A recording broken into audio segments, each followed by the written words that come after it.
Hi po mga kagri, kumusta po? Ngayon po talakayin po natin ang isa sa mga fungicide na pwede natin gamitin sa ating mga pananim. Alam niyo naman po kung ano ang mga fungus na dumadapos sa ating mga pananim. So, ito po isa sa mga pwede natin gamitin po. Kaya talakayin po natin. Ito po pala ay isa sa mga request po ng ating mga ka-agri. Kaya sana po mapanood nyo po ito. Ito pala yung makikita po natin sa screen. Ito po ay isa sa mga fungus na dumadapos sa ating mga pananim. Or ito po yung mga kadalasan na nakaka-encounter po natin sa ating mga pananim. So ito na po, talakayin po natin ang pang-fungus bacteria na fungicide. Siya po ay Montana Difenoconazole. Siya po ay the most powerful triazole fungicide. Siya po ay broad spectrum fungicide na pumipigil sa mapinsalang amag. So, alam niyo naman po kung ano yung amag. Ito din po ay systemic fungicide na may kakaibang paraan sa pagprotekta sa ani at kalidad ng halaman. Siya din po ay madaling pumasok sa dahon at mabilis na kumalat sa lahat ng parte ng halaman dahil siya po ay systemic fungicide. Ito din po nagbibigay ng pangmatagalang proteksyon at lunas laban sa sheet blight ng palay. Ang kanyang timpla or ang kanyang dosage rate ay 25 hanggang 30 ml sa 16 liters na tubig. Bomba or spray sa ika-45 na araw at 60 na araw pagkalipat tanim. 35 to 60 na araw naman po pagkasabog tanim. So, ito po yung Montana. Siya po ay the most powerful triazole fungicide. Siya po ay systemic fungicide at madaling pumasok sa dahon at mabilis na kumalat sa lahat ng parte ng halaman.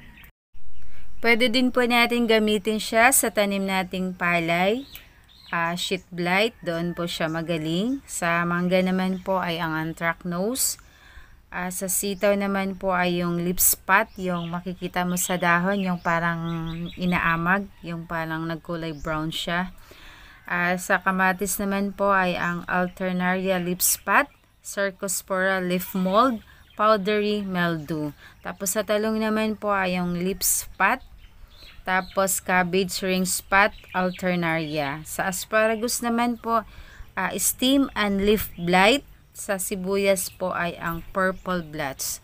Pwede din po natin gamitin siya sa mga tanim nating gulay. So, yun po yung mga recommended crops po na inaano po kay Montana. Siya po ay Difenoconazole, broad spectrum fungicide, and systemic fungicide po siya.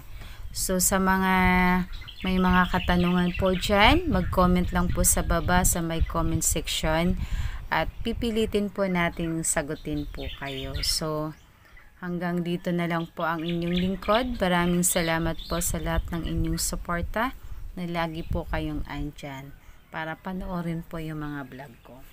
So, maraming salamat po sa inyong lahat.